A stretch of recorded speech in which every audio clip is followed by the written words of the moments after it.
의심하지 말고 함께 가라 라는 제목으로 하나님의 말씀 증거하도록 하겠습니다.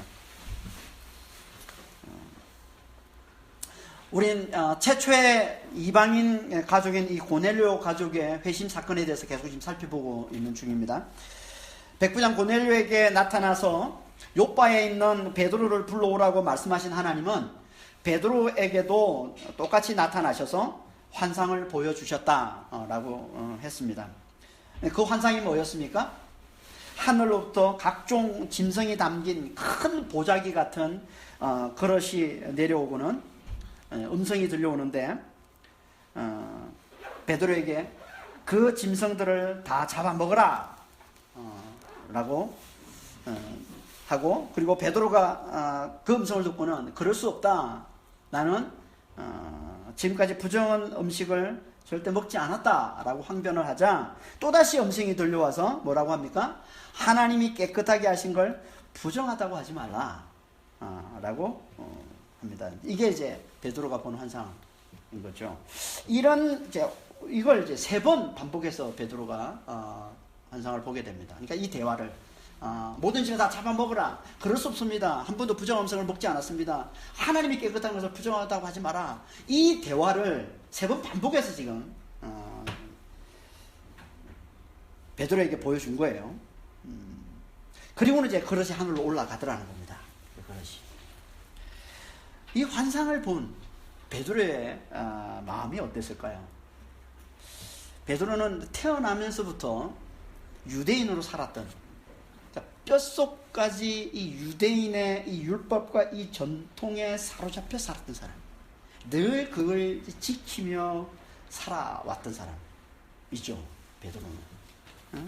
그걸 대표하는 게 이제 부정한 음식을 먹지 않는 겁니다. 그러니까 그는 부정한 음식을 먹는다는 건 상상조차 할 수 없었던 거예요. 그 문화에서 그 율법 아래 살아왔기 때문에 상상조차 할 수 없었던 거죠. 그런데 갑자기 환상 중에 하나님이 찾아오셔서 부정한 음식, 부정한 짐승을 잡아먹어라 이렇게 말씀하시더라는 거예요. 그것도 3번씩이나. 3번은 대단히 강조하는 거라고 그랬습니다. 그러니까 반드시 먹어야 된다 이게 지금. 부정한 짐 반드시 잡아먹어야 된다. 베드로 입장에서는 너무 혼란스러웠을 거예요. 그렇죠? 그래서 17절에 이렇게 말씀하고 있는 거예요. 17절에 보면 베드로가 본 바 환상이 무슨 뜻인지 속으로 의아해하더니, 의아해했다 이렇게 되어 있는데요. 좀 약한 표현입니다. 이건. 이 단어가 디아포레오라는 말인데, 디아포레오라는 이 말은 디아라는 단어와 아포레오라는 단어의 합성어예요. 그러니까 아포레오라는 단어가 길을 잃다, 당황해 하다 이런 말이에요. 당황케 하다 이런 말이에요. 그러니까 앞에 디아가 붙어, 디아는 분리를 나타내는 전치사면서 또 강조를 나타내는 전치사예요. 그래서 길을 잃을 때 철저히 길을 잃다, 당황하게 돼 아주 몹시 당황했다는 뜻을 담고 있는 단어가 이 단어예요. 그러니까 이걸 이제 의아해했다 이렇게 표현하고 있는데, 이게 좀 약한 표현이죠. 그러니까 정확하게 번역을 하면 아주 철저히 길을 잃다, 아주 몹시 당황했다 이런 거예요. 그러니까 베드로는 환상을 보고서 너무 당황한 거예요 지금. 그리고 그게 뭘 뜻하는지를 전혀 알 수가 없었다는 거예요. 길을 잃은 것처럼, 완전히 길을 잃어버린 것처럼 전혀 알 수가 없었다는 거예요. 대체 이게 뭘 말하는 거지? 이게 무슨 뜻이지? 당연하죠. 한 번도 내가 상상조차 해보지 않았던 일을 지금 하라고 하는 이런 환상인데 어떻게 그걸 이해할 수 있겠어요? 절대 이해할 수 없는 거죠. 근데 그때 마침 어떤 일이 일어납니까? 고넬료가 보낸 하인들이 그 집에 도착을 합니다. 그리고 베드로를 찾더라는 거예요. 그게 17절 후반절에서 이제 18절까지 말씀이죠. 마침 고넬료가 보낸 사람들이 시몬의 집을 찾아 문 밖에 서서 불러 묻되 베드로라는 시몬이 여기 유숙하느냐 하거늘. 그러니까 고넬료가 보낸 이 하인들, 고넬료가 주의 천사로부터 요바에 있는 피장 이 시몬의 집에 가면 베드로가 있는데 그 베드로를 이제 불러와라 해서 이제 보낸 거잖아요. 그 말을 듣고 요바에 있는 피장 이 시몬의 집을 찾아온 거예요 지금. 그리고 이제 베드로가 있느냐 이렇게 물어보는 거예요 집에. 베드로가 있느냐 이렇게 물어보고 있는 거죠. 그런데 그런 상황에서도 베드로는 여전히 뭘 하고 있습니까? 여전히 자기가 본 그 환상이 이해가 안 돼서 거기서 헤어나질 못하고 있는 거예요. 그래서 19절 앞부분에 이렇게 말씀하고 있으니까 베드로가 그 환상에 대해서 생각할 때 여기 생각하다는 이 단어도 이것도 좀 디아라는 이 강조를 나타내는 전치사 앞에 붙어 있는 단어예요. 그러니까 이 단어가 생각하던 이 단어가 디엔수메우마이라는 단어인데 엔수메우마이라는 단어가 이게 숙고하다, 깊이 생각하다 이런 뜻이에요. 엔수메 앞에다가 디아라는 전치사가 붙어 있는 거예요. 그러니까 이것도 깊이 생각하는 걸 더 강조하고 있는 거죠. 그러니까 아주 깊이 생각에 빠져 있는 걸 나타내는 거지. 그러니까 깊이 생각에 빠져 있는 거예요. 대체 이게 뭘 뜻하는 거지? 이 환상이 대체 여기에 깊이 빠져가지고 여기서 헤어나지를 못하고 있는 거예요. 밖에 지금 베드로를 찾고 있는데도 이 집에 베드로가 있습니까? 물어보는 사람이 밖에 찾아왔는데도 지금 베드로는 자기가 보는 그 환상에 깊이 빠져서 거기서 헤어나지 못하고 있는 거예요. 그때 어떤 일이 벌어집니까? 그때 성령께서 베드로에게 말씀을 주시더라는 거예요. 그게 19절 후반절에서 20절 말씀이에요. 19절 후반절이 어떻게 됩니까? 성령께서 그에게 말씀하시되 두 사람이 너를 찾으니 일어나 내려가 의심하지 말고 함께 가라. 내가 그들을 보내요. 두 사람이라고 그랬는데 어떤 사본에는 이제 두 사람이라고 돼 있고 어떤 사본에는 세 사람이라고 돼 있는데 우리 앞에서 보면 우리 지지난 시간 살펴봤지만 세 사람이죠. 두 하인과 이제 군인 한 사람, 경건한 군인 한 사람에서 세 사람이잖아요. 그러니까 세 사람인데 어떤 사람은 두 사람이고 어떤 사람은 세 사람이라고 돼 있어요. 아마 군인은 좀 뒤에 떨어져 있었던 것 같고 두 사람 하인 두 사람이 이제 앞에 있었던 것 같아요. 그래서 두 사람이 이렇게 기록했는데 하여튼 뭐 한글에는 두 사람이 돼 있지만 어떤 사람은 세 사람, 이 세 사람이 맞는 거죠. 세 사람이. 이 세 사람이 너를 찾고 있다 지금. 너를 찾고 있다. 일어나 내려가라. 그리고 의심하지 말고 함께 가라. 왜냐하면 내가 그들을 보내기 때문에. 여기는 빠져있지만 20절에 이게 함께 가라. 이 다음에 이유를 나타내는 접수가 있어요. 호티라는 이유를 나타내는 접수가. 왜냐하면 내가 그들을 보냈기 때문이다. 그러니까 너는 의심하지 말고 함께 가라. 이런 말이에요. 지금 어떤 상황입니까 지금? 기도 중에 베드로가 도저히 이해할 수 없는 너무나 놀라운 환상을 보는 그런 상태죠. 그리고 그 환상이 뭘 뜻하는지는 몰라서 거기에 깊이 지금 빠져있는 깊은 생각에 빠져있는 그런 상황. 그런데 그때 이제 고넬로부터 사람들이 그 집에 도착을 했고 그리고는 또 그때 마침 또 그리고는 성령께서 베드로에게 말씀을 주시더라는 겁니다. 일어나 내려가 의심하지 말고 함께 가라. 그들은 내가 보낸 자들이기 때문이다. 이 말씀이 뭡니까? 뭘 말하는 걸까요, 이게 지금? 이건 베드로가 깊은 고민에 빠져 있는 그 문제를 해결해 주는 말씀을 지금 성령께서 베드로에게 주고 계신 거예요. 그 환상이 뭔지를 놓고 지금 깊은 고민에 빠져 있는데, 그래서 헤어나지를 못하고 있는데, 성령께서 나타나셔서 그 환상이, 너가 본 그 환상이 뭘 의미하는지를 지금 마침 베드로를 찾아온 그 사람들을 들어서 깨닫게 해주고 있는 거예요. 그게 뭘 뜻하는지를. 그러니까 지금 하나님은요, 환상과 그리고 사람들과 성령의 말씀을 동원해서 베드로가 깊이 사로잡혀 있는 이 율법의 이 틀을 지금 깨고 계시는 겁니다.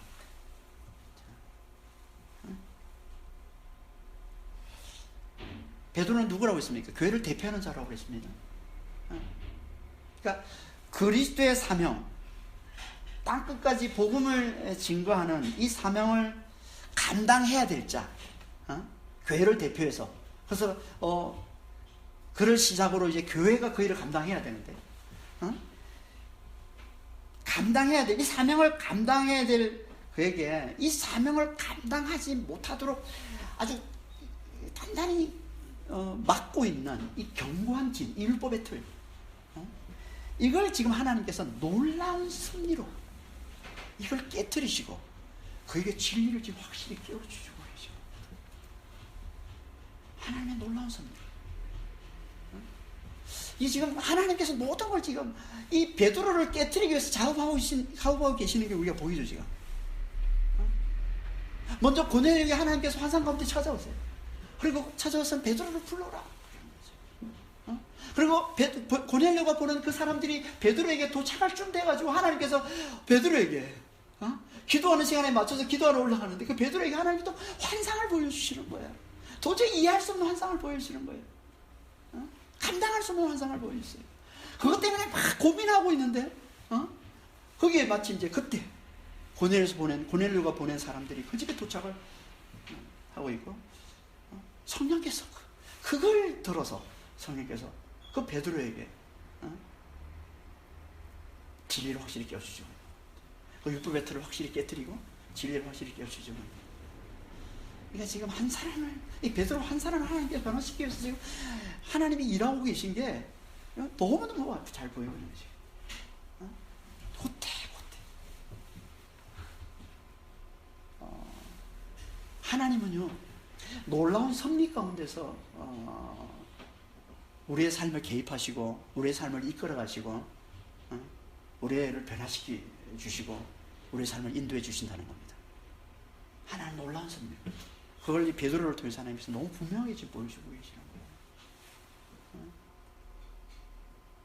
베드로가 사로잡혀 있는 반드시 깨져나가야 되는 하나님의 뜻을 이루려면 반드시 깨져나가야 되는 이 율법의 틀을 깨뜨리기 위해서 하나님께서 놀라운 섭리로 일하고 계시는 너무나 분명하게 보여주고 있는 거죠. 그리고 그 말씀, 성령이 찾아서 하신 그 말씀이 바로 그 율법을 깨뜨리고 그 율법의 틀을 깨뜨리고 그에게 진리를 확실히 깨우쳐 주더라는 겁니다. 20절에 이 말씀이 베드로에게 그 환상의 뜻을 베드로가 본 그 환상의 뜻을 확실히 깨우쳐주는 말씀이 된다는 걸 뭘 보고 알 수 있을까요? 그걸 잘 보여주는 단어가 있어요. 그게 뭐냐면 20절에 나와 있는 의심하지 말고라는 단어. 의심하지 말고. 여기 의심하다라는 단어가 디아크리노인데요. 디아크리노. 이것도 크리노 앞에 디아라는 단어가 붙어 있는 거예요. 디아라는 단어, 이 전치사, 분리와 강조를 나타내는 대단히 자주 쓰이는 전치사예요. 크리노라는 단어만 해도 이게 어떤 뜻이냐면 판단하는 뜻이에요. 판단하다. 그러니까 디아가 붙어가지고 철저히 판단해내는 거죠.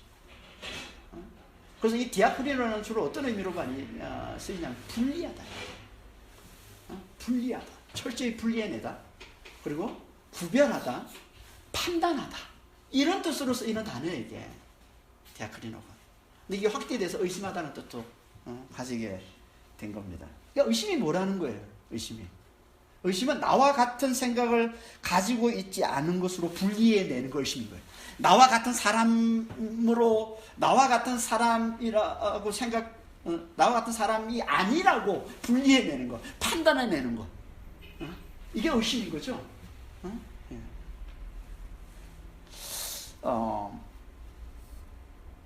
그러니까 여기 의심하지 말라라는 이 말은요, 무슨 말이겠어요? 너를 그들로부터 분리하지 말라. 그들을 너로부터 분리해내지 마라. 마치 부정한 짐승과 정한 짐승을 분리하듯이, 부정한 짐승과 정한 짐승을 나누듯이, 그렇게 지금 너를 찾아온 그들과 너를 분리하지 말라는, 그들을 판단하지 말라는, 그들을 의심하지 말고 그들을 받아들이라는 거예요. 그리고 그들과 함께 하라는 거예요. 그들과 함께 가라는 거예요. 그 말씀하고 있는 거예요 지금. 이 의심하지 말고 함께 하라는 이 말씀이 마치 너가 부정한 음식, 부정한 짐승과 정한 짐승을 분리하듯이 그렇게 그를 분리하지 말고 그와 함께 하라, 이런 말씀인 거죠. 그러면서 그 이유를 말씀하시는데 그 이유가 뭐예요? 내가 그들을 보냈기 때문이다. 내가 그들을 보냈기 때문이다. 그러니까 이 말씀은 누구라도 너와 너무 안 맞는 사람이라 할지라도, 너가 너무 싫어하는 사람이라 할지라도, 이방인이라 할지라도 그를 의심하지 않고, 그를 너와 분리시키지 않고, 그를 판단하지 않고, 그를 받아들이고 그와 함께 갈 수 있는 이유를 말씀해 주고 있는 거예요. 그 이유가 뭐라는 거예요? 하나님이 보내시기 때문에. 하나님이 보내시기 때문에. 그러니까 하나님이 보내신 자라면 누구라 할지라도 우리 그들과 함께 할 수 있어야 된다는 거예요. 누구라도 그를 의심하지 않고 그를 분리해내지 않고 그를 판단하지 않고 그와 함께 가고 그와 함께 할 수 있어야 한다는 겁니다. 개인주의 시대를 사는 이 시대에 살고 있는 우리는요, 이 말씀만큼 감당하기 힘든 말씀이 없을 거예요. 자신과 맞지 않는 사람과 절대 함께 할 수 없는 사람들이 대부분 아닙니까?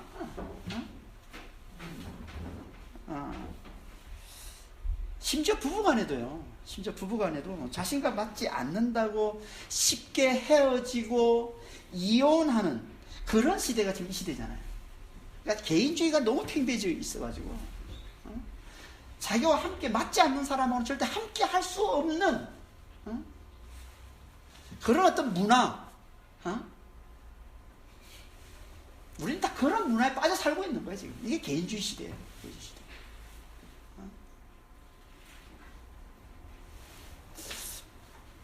왜 그런 걸까요?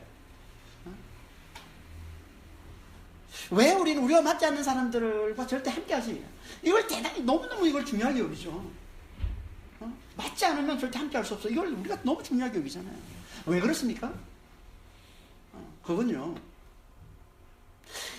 자기 자신을 세상에서 가장 크고 귀하고 중요하다고 여기기 때문에 그런 거예요. 자기 자신. 세상에 가장 소중한 존재. 세상에 가장 큰 죄가 내가 가장 귀한 건데. 그러니까 나와 맞지 않는 자와는 내가 함께 할 수 없는 거예요. 내가 왕인데, 내가 가장 소중한데, 나와 함께 하는 자, 나를 불편하게, 나를 힘들게 하는 자, 그건 얼마든지 내가 상종하지 않을 수 있어. 이게 개인주의 시대예요. 이게 개인주의예요. 이게 개인주의 문화인 거예요.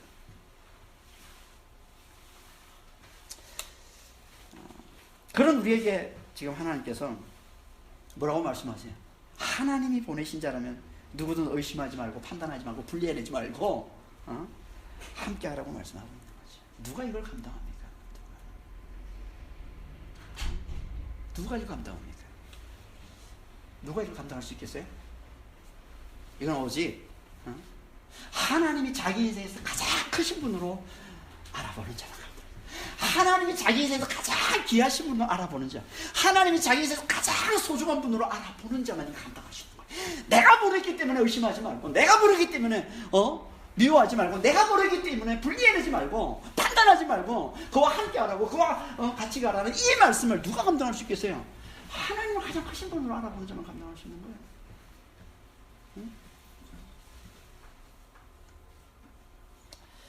UBF라는 선교단체가 있습니다. 들어보신 분들도 많이 있을 텐데요. 대학생 성경 읽기 선교단체인데요. UBF라는 선교단체. 이 문제도 많이 있습니다. 문제가 많이 있어서 비판적인 얘기도 많이 하고 있는데요. 단체에 대해서. 놀라운 건 그들은요, 배우자를 고를 때 하나님이 맺어주는 짝이면 무조건 오케이입니다. 그래서 결혼 전에 한 번만 보고도 결혼하는 행자님들이 상당히 많대요. 하나님이 맺어주신 짝이라고요. 하나님이 맺어준 짝인지 어떻게 알아요? 자기 선임 선교사나 자기 선임 간사가 소개시켜주면 그게 하나님이 맺어준 짝이에요. 그러니까 선임 간사가 늘 이제 자기를 도와주는, 영적으로 도와주는, 멘토해주는 역할을 해주는 선임 간사가 보고서 너에게는 너 성향과 너의 비전과 너의 어떤 기질과 그 모든 걸 볼 때 너에게는 이 자매가 가장 합당해 라고 소개시켜주면요, 특별한 하자가 없으면 받아준다는 거예요. 그래서 결혼합니다. 제가 러시아 선교할 때 같이 이제 한 방을 같이 썼던 형제가 UBF 선교사였거든요. 그 형제도 그랬어요. 그 형제가 자기는 결혼하기 전에 그 자매를 한 번 만났다는 거예요. 본 적도 없어요. 자기 멘토였던 선교사가, 선임 선교사가 자기한테 소개시켜서 그냥 자기를 만났고 그래서 결혼했다는 거예요.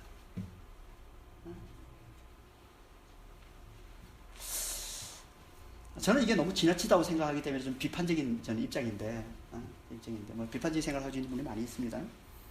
근데 정말 한 가지 저는 이걸 볼 때마다 한 가지 참 도전이 되는 건 있어요. 그게 뭐냐면, 그들은 진짜 자기 인생에서 하나님을 진짜 크신 분이에요. 자기 인생에서 하나님을 진짜 귀하신 분으로 여기겠다는 거예요. 진짜 소중한 분으로 여기겠다는 거예요. 저는 우리도 진짜 이건 도전받아야 된다고 생각합니다.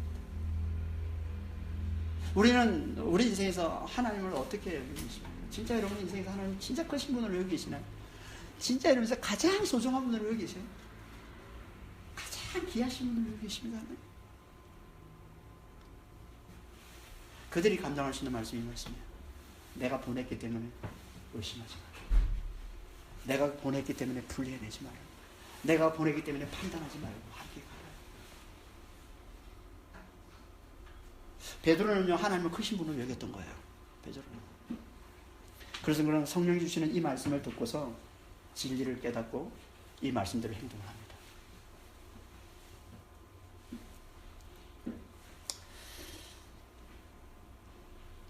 성령이 주시는 이 말씀을 베드로가 듣고서 베드로는요, 자기가 지금 좀 전까지만 해도 그 의미가 뭔지를 몰라가지고 씨름하고 했던 그걸 확실히 깨달아요. 베드로가 지금 씨름했던 게 뭐였어요?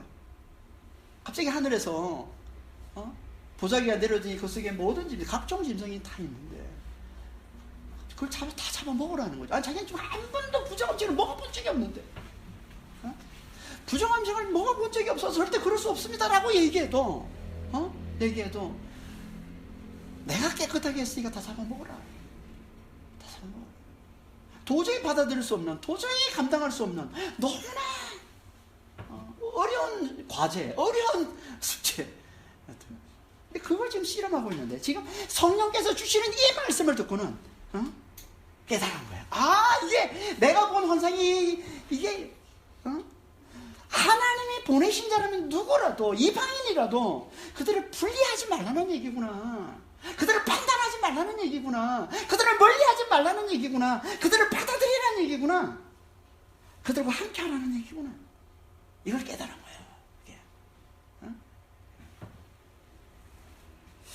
그는 아마도 성령의 이 말씀을 듣고서 마치 풀리지 않던 난제를 푼 것 같은 그런 아마 시원함이 있었을 거예요. 베드로에게. 저도 말씀을 붙들고 씨름할 때마다 이런 경험을 자주 합니다. 말씀과 환상은 성경에서 자주 같은 의미로 쓰고 있는 거예요. 환상을 보고 말씀을 이 당시에는 신약이 없기 때문에 하나님께서 구약에 있는 말씀을 그 속에 담겨 있는 새로운 깊은 의미, 새로운 말씀을 전할 때는 환상을 보여준다든지 아니면 천사를 통해서 들려준다든지 해서 저렇게 말씀을 주시는 때죠. 아직 신약이 기록되지 않았던 때이기 때문에. 그러니까 성경에서 자주 환상과 말씀을 같은 의미로 잘 쓰고 있습니다. 저도 말씀을 붙들고 씨름하면서 이런 경험을 자주 하는데요. 말씀을 연구할 때 말씀이 너무 어려워서 이 말씀이 도저히 이해가 되지 않는 이제 그런 경험을 이제 왕왕 하죠. 그럴 때면 항상 성령을 간절히 의지합니다. 간절히 기도합니다. 간절히 그 말씀을 깊이 묵상합니다. 되게 편합니다. 깊이 묵상해요. 깊이 생각합니다. 그러면요, 신기하게도 대부분요, 성령께서 놀랍게 역사하셔서 그 말씀 속에 담겨있는 깊은 뜻을 정확하게 깨닫게 해주십니다.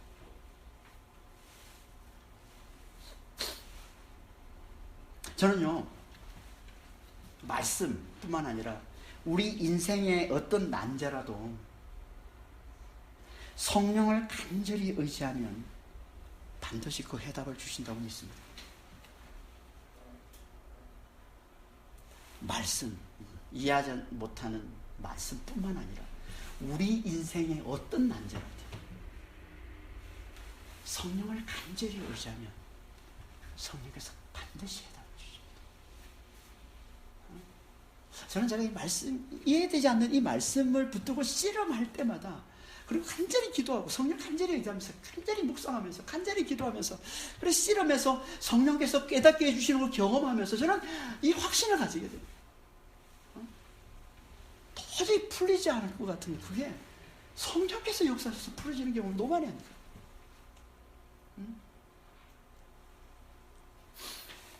그럴 때면 그렇게 해답을 얻게 되면 기쁨이 있습니다. 기쁨. 마치 풀리지 않는 수학 문제를 푼 것 같은 그런 기쁨. 그런 경우 있잖아요. 그렇죠? 수학 문제를 푸는데 아무리 풀어도 풀리지 않아. 근데 그게 풀어질 때 있는 그런 기쁨.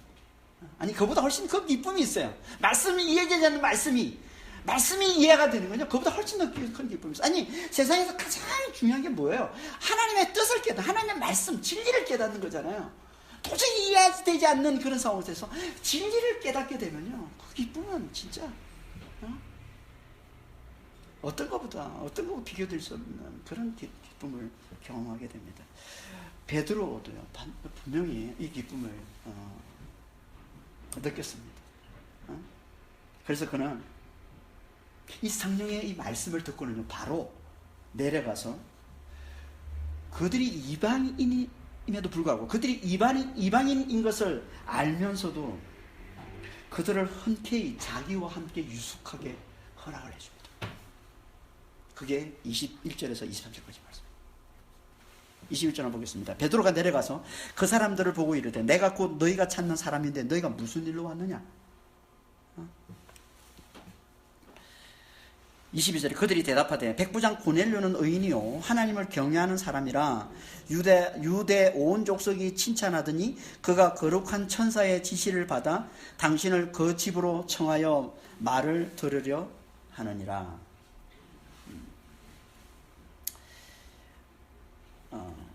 백부장 고넬료부터 보냄받았다고 얘기하면서 이제 고넬료에 대해서 얘기해주고 있는 거예요. 자기 주인 이제 백부장 고넬료에 대해서 얘기를 해주고 있는 건데요. 하나님을 경외하는 자 고넬료에 대해서는 우리가 앞에서 10장 1절 2절 말씀을 나누면서 자세히 우리가 살펴봤습니다. 하나님은 예수님을 모르고 하나님을 경외하는 자, 예수님을 모르고 하나님을 경외한다는 말은 무슨 말이라고 그랬어요? 자기 힘으로 하나님을 높이는 자라는 거라고 했습니다. 이렇게 자기 힘으로 하나님을 높이는 자에게 하나님은 복을 주시는데 그 복이 뭐였습니까? 예수의 복음을 듣게 해주시는 복이라고 했죠. 예수의 복음을 듣게 해주시는 복. 다시 말해서 예수를 믿게 하고 그래서 성령을 부어받아서 성령의 능력으로 하나님을 높이고 하나님을 기쁘시게 하는 삶을 살도록 해주는 거예요. 이게 예수를 모르고 하나님을 경외하는 자에게 하나님의 주시는 복이라고 했습니다. 왜 그렇습니까? 왜 꼭 예수의 복음을 듣게 해서 성령을 받게 하고 그래서 성령의 능력으로 하나님을 경외하도록 하는 겁니까? 그래야 성령이 주시는 진짜 부활과 영생을 받아 누리는 삶을 살 수 있게 되는 것입니다. 그래요. 아니면 아무리 하나님을 경외해도 성령이 주시는 이 부활과 영생을 받아 누리는 삶을 살 수 없기 때문에 그러는 거예요. 아무리 하나님을 경외해도 예수를 모르면. 그러니까 자기 힘으로 하나님을 섬기는 자는요, 아무리 열심히 섬겨도 그건 결국 자기를 위해 하나님을 섬기는 것밖에 안 되는 거예요. 자기 힘으로 하나님을 섬기는 자는 아무리 열심히 하나님을 섬기도 결국은 자기를 위해서 하나님을 섬기는 것밖에 안 돼요.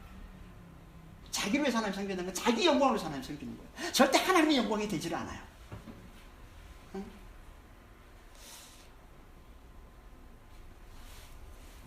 다시 말해서 이런 거죠. 자기 수고와 자기의 열심으로 이제 하나님을 섬기면은 반드시 어떤 마음이 생깁니까? 그 수고와 그 열심을 알아주기로. 그 열심과 그 수고를 알아주기를 원하는 거예요. 그걸 알아주지 않으면 어떻게 합니까? 하나님의 대적자가 됩니다. 하나님을 원망하고 하나님을 불평하는 자가 됩니다.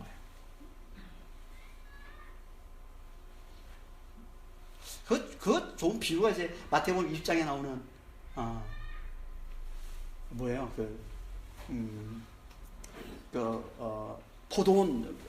포도원지기 비유죠.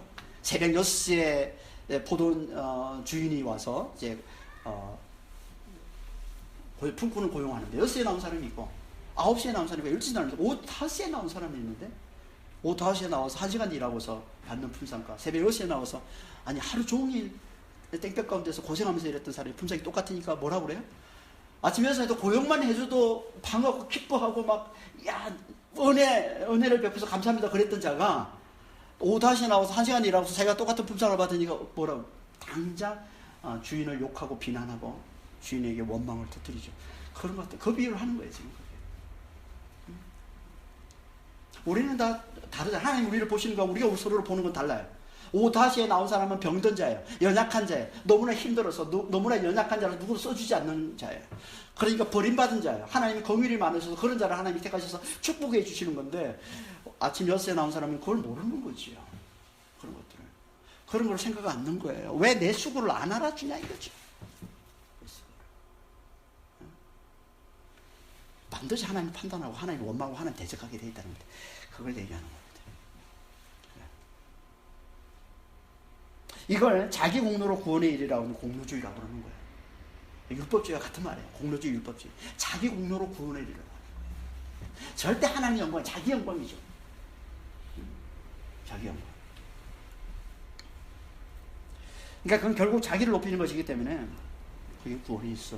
성령이 주시는 부활과 영생의 구원을 받아 누릴 수가 없는 겁니다. 그래서 율법 아래에 있는 자는 반드시 그리스도를 믿는 믿음의 복음 안으로 들어와야 한다는 거예요. 자기 힘으로 하나님을 섬기는 자는 반드시 믿음 안에서 성령의 능력으로 하나님을 섬기는 자가 되어야 한다는 겁니다. 그래서 의롭고 하나님을 경외하는 자 고넬료에게 거룩한 천사가 나타나서 요바에 있는 베드로를 불러와서 그의 말을 들으라. 예수의 복음을 들으라.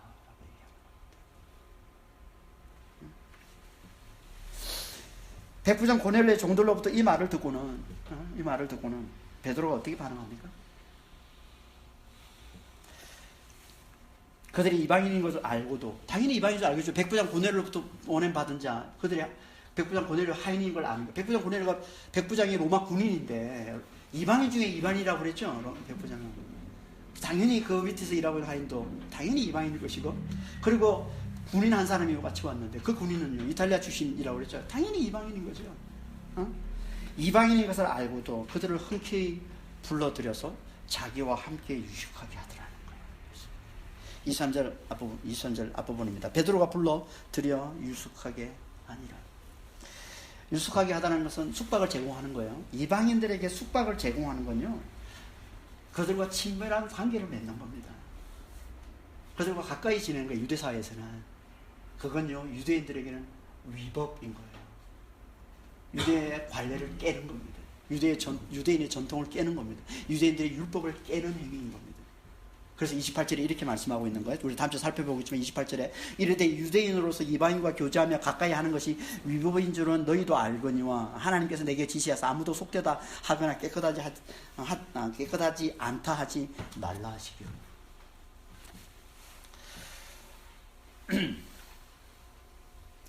이게 베드로는 지금 이방인과 가까이 하는 건, 그러니까 이방인을 자기가 있는 집으로 불러들여서 숙박을 제공해주고 그들과 친밀한 관계를 맺는 것은 유대인들의 법을 깨트리는, 이 율법을 깨트리는, 전통을 깨트리는 이 위법 행위인 줄 알면서도 어떻게 했다는 거예요? 그들을 흔쾌히 불러들여서 그들에게 숙박을 제공했다는 거죠.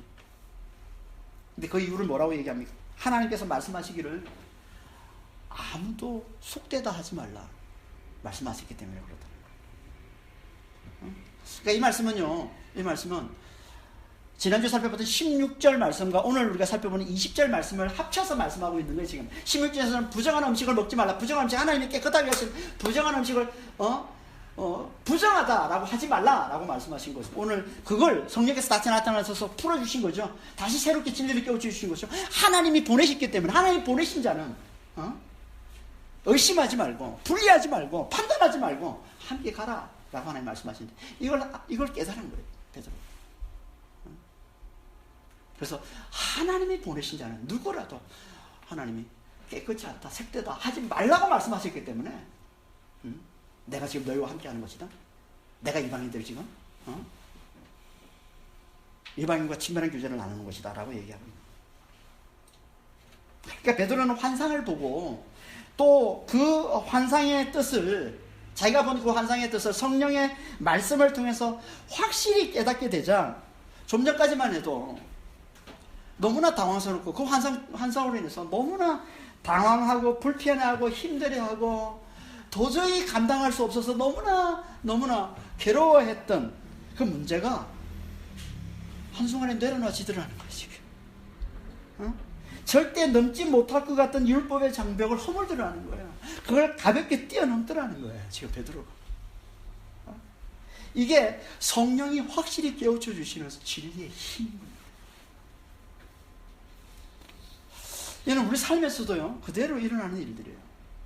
좀 전에도 살펴봤지만 하나님이 내게 붙여 주신 자들 중에는요, 나와 맞지 않는 자가 있습니다. 있을 수 있습니다. 그래서 늘 나를 힘들게 하고, 늘 나를 불편해하게 하고, 늘 나를 어렵게 하는 그런 사람이 있을 수 있습니다. 직장에서도 그렇고요. 직장 동료 중에 그런 사람이 있지 않아요. 가족 중에서도 있습니다. 그런 사람이 있을 수 있어요. 하나님 붙여주셨는데. 그래서 늘 나를 힘들게, 늘 나를 불편하게, 늘 나를 괴롭게 하는 그런 사람이 있을 수 있다는 거예요. 그래도 어떻게 하라고요? 의심하지 말라는 거예요. 분리해내지 말라는 거예요. 나와 다른 사람이라고. 내가 함께 할 수 없는 사람이라고 분리하고 판단하고 멀리하지 말라는 거예요. 함께 가라는 거예요. 함께 하라는 거예요. 어떻게 이게 가능합니까? 성령이 깨워주시는 진리의 말씀을 잘 들어야 된다. 성령이 주시는 진리의 말씀을 잘 듣고 진리를 확실히 깨달으면 된다는 거예요. 그게 뭡니까? 하나님이 내게 부시는 그 자가 하나님의 뜻을 이루기 위해서 내게 보내신 자라는 걸 깨닫는 거예요. 하나님의 뜻을 이루기 위해서 하나님이 내게 보내신 자라는 것을 깨닫기만 하면, 그걸 성령 안에서 그걸 확실히 깨닫기만 하면 받아들일 수 있다는 거예요. 함께 갈 수 있다는 거예요. 하나님은요, 우리가 태어나기 전부터 우리를 돌보시는 분이라고 말씀하십니다. 태어나기 전부터 하나님께서 우리를 도와주시고 우리를 돌보시고 우리의 삶을 책임져 주시는 분이시라고 말씀합니다. 이사야 44장 2절입니다. 너를 만들고 너를 모태에서부터 지어낸 너를 도와줄 여호와께서 이렇게 말씀하신다. 두려워하지 말라, 이 얘기거든요. 이걸 세번역으로 번역하면, 세번역 성경에서 이렇게 말씀하고 있습니다. 너를 지으신 분, 너가 태어날 때부터 내가 너를 도와주마 하신 주님께서 말씀하신다. 두려워하지 마라. 하나님께서는 우리를 지으시고 우리가 태어나기 전부터 하나님께서 뭐라고 우리에게 말씀하시냐면, 내가 너를 도와준다, 내가 너를 돌본다, 내가 너와 함께하고 있다, 내가 반드시 너를 축복할 것이다. 하나님 그렇게 말씀하시고 하나님께 그렇게 행하시는 분이시라는 거예요. 그런 하나님께서 나를 지으시고 내가 태어날 때부터 나를 도와주신다고 말씀하신 그 하나님께서 지금 그렇게 말씀하셨다면, 하나님이 그렇게 말씀하셨다면, 지금 내 곁에 있는, 아무리 나와 맞지 않는 사람이라 할지라도 지금 내 곁에 있는 그는 지금 누구라는 겁니까? 지금 그는 하나님께서 나를 도와 나를 온전케 하시려는 하나님의 뜻을 이루기 위해서 내게 보내신 자라는 거예요. 나를 도와서 나를 온전케 하시려고, 온전한 하나님의 자녀로 만드시려고, 온전한 하나님의 사람으로 하나님께서 만들어내시려고 하나님께서 내게 보내주신 자라는 거예요.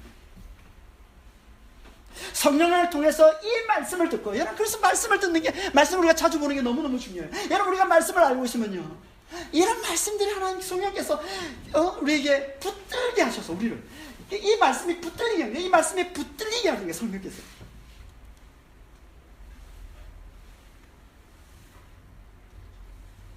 그래서 이 진리를 확실히 깨닫는 자는,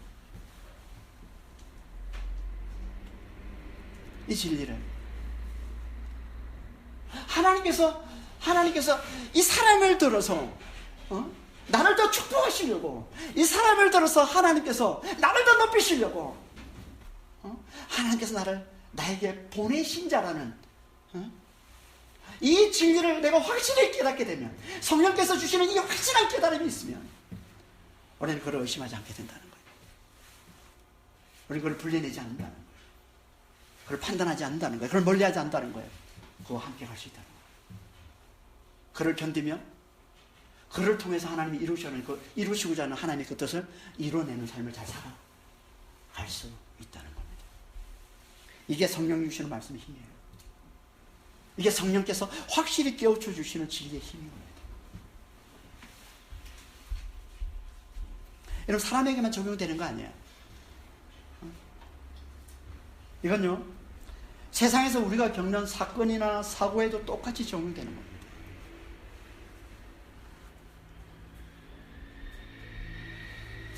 우리가 세상에서 겪는 사건이나 사고들, 질병이나 환란이나 이런 것들은요, 마치 베드로에게 부정한 짐승과 같은 거예요. 절대 함께하기를 원하지 않는. 그렇죠. 베드로가 그러잖아요. 부정한 짐승 절대 함께 갈 수 없습니다. 절대 내가 받아들일 수 없습니다. 이거잖아요. 부정한. 그와 같은 거예요. 우리가 세상에서 일어나는 사건, 사고, 질병, 아픔 이런 것들은 부정한 짐승 같은 거죠. 베드로에게. 절대 우리가 함께하기를 원하지 않는 거죠. 근데 하나님께서는 그런 것들을 우리에게 보내신다는 거예요. 무슨 말입니까? 우리에게 일어나는 일은요, 우연이 없다는 겁니다. 우리에게 일어나는 우연이 없습니다. 그런다, 뭐 환란이나 질병이나 사고나 다, 그 모든 것도 다 하나님이 우리에게 보내시는 겁니다. 그거 아십니까? 이사야서 45장 7절입니다. 나는 빛도 짓고 어둠도 창조하며 나는 평안도 짓고 환란도 창조하나니 나는 여호와라 이 모든 일들을 행하는 자.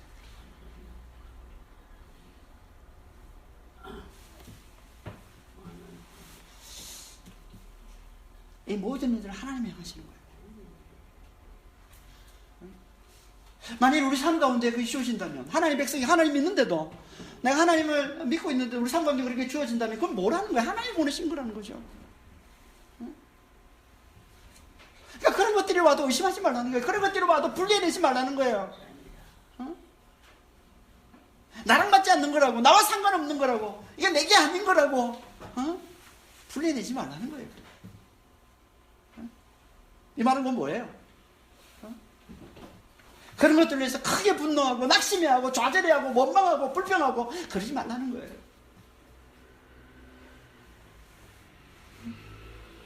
그걸 받아들이라는 거예요. 함께 하라는 거예요. 세상에도 그런 말이 있더라고요. 세상에도 쉽게 낫지 않는 병이 찾아오면 그 병과 싸우지 말고 친구가 되라. 혹시 그런 말 들어봤습니까? 그런 말들이 있더라고요. 뭐 중국 고전에도 그런 말이 있고. 그 말은 이제 그런 병이 올 때 쉽게 내가 이겨내지 못하는 병이 찾아오면 그런 것들이 자기 삶을 돌아보고 자기 삶을 성찰하고 자기의 습관이나 자기의 성격이나 성향들 그런 것들을 다시 한번 돌이키고 그래서 새롭게 배우는 계기로 삼으라 뭐 이런 뜻인 거예요. 세상에서는 말은.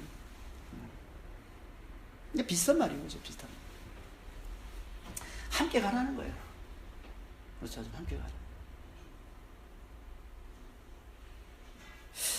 사실 이게 너무 어렵잖아요.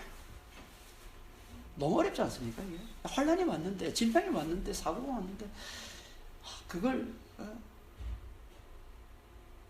함께 내가 그걸 분리하지 않고, 그걸 의심하지 않고, 그걸 내가 함께 간다는 거, 그걸 치고로 삼는다는 건요, 너무 어려운 거예요. 참 요즘 갑자기 주변에 아픈 사람들이 많이 생겼어요. 제가 알고 있는 선교사님들 중에서 특히 갑자기 막 중환자실로 가시는 분들이 갑자기 많이 생기고, 주변에서 계속 그런 기도 제목 계속 올라오는데요.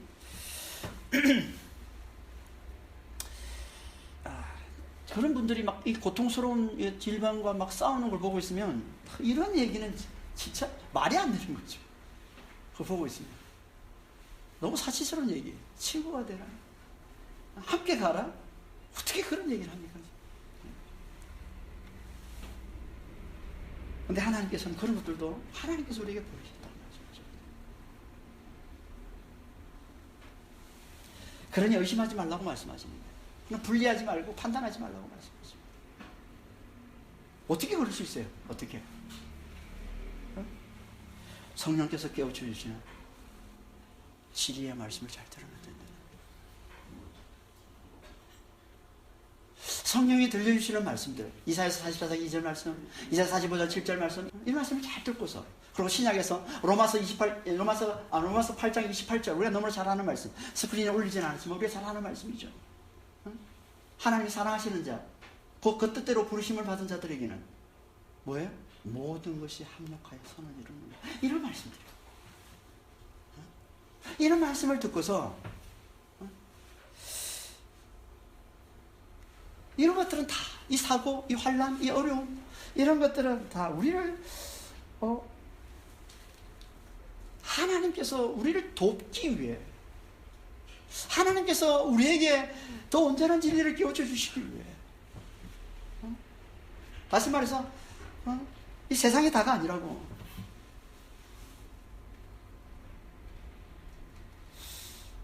육신의 건강, 이 세상에서의 행복, 이게 다가 아니라고. 그것보다 훨씬 더 중요한 게 있다고. 그게 하나님의 은혜라고. 그게 그리스도의 십자가라고. 그게 그리스도 안에 있는 부활과 영생이라고. 우리에게 깨우쳐 주시는 이 진리, 이걸 확실히 깨우쳐 주시기 위해서 하나님께서 우리에게 보내주신 것이라는,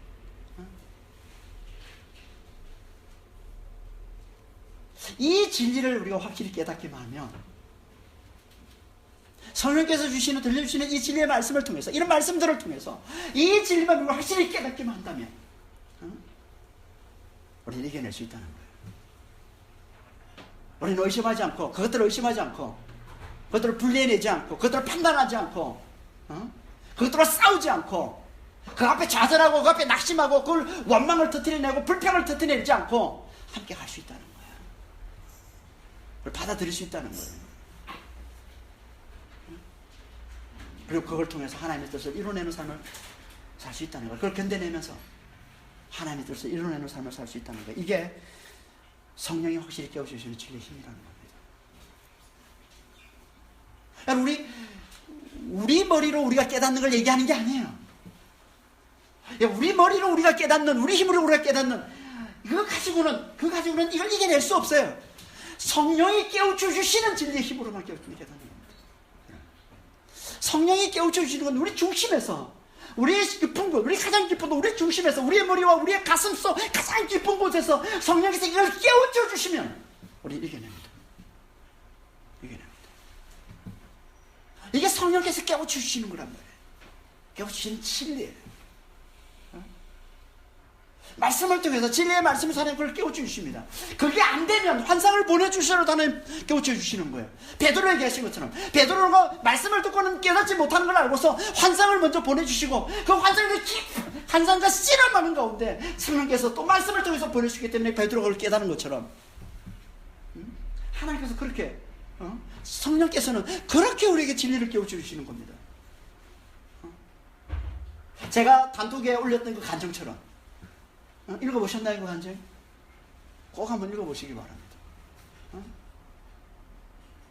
그런 간증들처럼 필요하면 천사를 보내서라도 하나님, 천사를 경험하기 위해서라도 하나님이 진리를 깨우쳐주시는 거예요.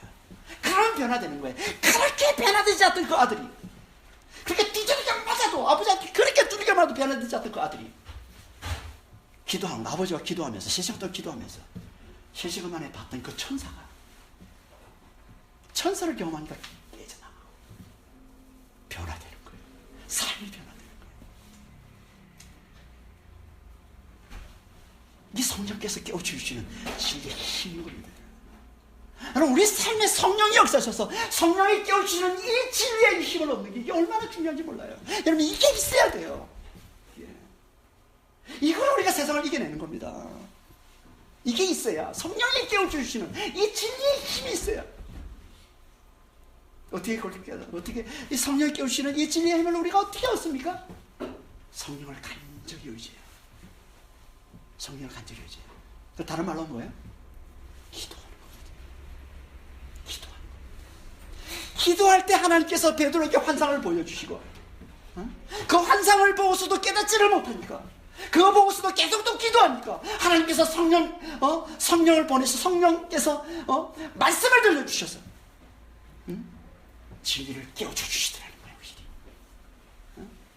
그래, 진리를 깨달으니까 이겨내더라는 거예요.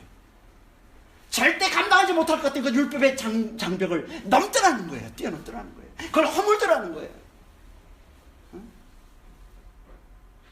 성령이 깨우시는 이 진리의 힘이 있습니다. 그러니까 우리는 성령을 간절히 의지하면 돼요. 다시 말해서 간절히 기도하면 됩니다. 간절히 기도하면 됩니다. 그러나 성령께서 반드시 환상을 주시든 아니면 천사를 보내실 수도 있어요. 아니면 진리의 말씀을 들려주시든 어떻게 해서든 우리가 간절히 성령을 의지하지만요, 우리가 간절히 기도하지만요, 성령께서 반드시 역사하셔서 진리를 확실히 깨우쳐 주십니다. 그리고 그 진리의 힘으로 이겨내게 해주시는 거예요. 내가 함께 할 수 없는 사람을 이겨내게 해주시고, 내가 지금 감당할 수 없는 일들을 이겨내게 해주시고, 그 환난을 이겨내게 해주시고, 도저히 내가 이겨낼 수 없는 문제 같은 그런 것들도 이겨내게 해주시는 거예요. 함께 가게 해주시는 거예요. 그래서 우리를 통해서 하나님의 뜻이 이루어지도록 더 진리를 깨닫고, 더 온전히 진리를 깨닫고, 더 믿음에 굳게 서게 만들어서 이 복음을 증거하는, 세상에 하나님의 그리스도의 은혜의 이 복음을 증거하는 삶을 잘 살아내는 이 하나님의 뜻을 이루어내게 해 주시는 겁니다. 뭐 하기만 하면? 우리가 간절히 성령을 의지하기만 해요. 간절히 기도하기만 해요. 그래서 누가복음 11장 9절 13절에 이렇게 말씀하고 있는 거예요. 주님께서 구하라 그러면 너에게 주실 것이요, 찾으라 그러면 찾을 것이요, 문을 두드리라 그러면 너에게 열릴 것이니 너희가 악할지라도 좋은 것을 자식에게 줄 줄 알거든. 하물며 너희 하늘 아버지께서 구하는 자에게 성령을 주시지 않겠느냐. 하나님 우리에게 주시는 가장 좋은 것을 한마디로 그게 성령이에요. 그러니까 하나님 주시는 모든 좋은 것에 액기스 성령, 그게 담아서 주시는 거예요. 성령 안에서. 그러니까 오늘 본문 시간 하면 이런 거예요. 기도하는 자, 하나님의 말씀 거예요. 환상, 하나님이 보여주시는 이 환상을 깊이 묵상하는 자에게 하나님께서는 반드시 성령을 주신다는 거예요. 성령 안에서 진리를 확실히 깨우쳐 주신다는 거예요. 그래서 이겨내게 주시는, 세상을 이겨내게 주신다는 거예요. 어떤 문제라도 이겨내게 주신다는 거예요. 어떤 환난도 이겨내게 주신다는 거예요. 그래서 하나님의 뜻을 이루는 삶을 살게 주신다는 겁니다. 반드시. 늘 기도하는 자가 되시길 바랍니다. 하나님의 말씀을 깊이 묵상하는 자가 되시길 바랍니다. 성령을 간절히 의지하는 자가 되시길 바랍니다. 그래서 성령께서 진리를 확실히 깨우쳐 주심으로, 그 진리의 힘으로 세상을 넉넉히 이기는 삶을 사시는 여러분 다 되시길 예수님으로 축원합니다. 기도하겠습니다. 하나님 아버지, 늘 성령을 간절히 의지하는 자죠. 간절히 기도하는 자, 하나님의 말씀을 늘 간절히 묵상하는 자,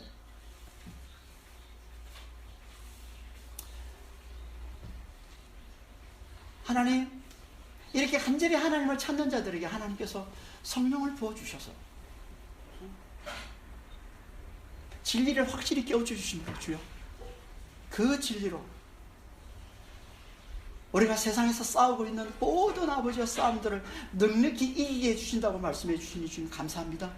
아버지 하나님, 이게 우리의 삶이 될 수 있도록 도와주시옵소서. 우리가 늘 간절히 하나님을 찾는 자가 되게 하시고, 늘 기도하는 자가 되게 하시고, 성령을 간절히 의지하는 자가 되게 하셔서, 그래서 성령께서 역사하시므로 환상을 보여주시든 말씀을 들려주시든 확실히 진리를 깨우쳐 주심으로 아버지, 정말 세상을 이기는 자가 되게 해주시고, 모든 문제를 이겨내는 자가 되게 해주시고, 모든 환난을 이겨내는 자가 되게 해주시고, 그래서 아버지요, 하나님의 뜻을 잘 이루어가는 삶을 살아내는 저희들 다 될 수 있도록 축복해 주시고 인도하여 주시옵소서. 감사하며 우리 주 예수 그리스도로 기도합니다.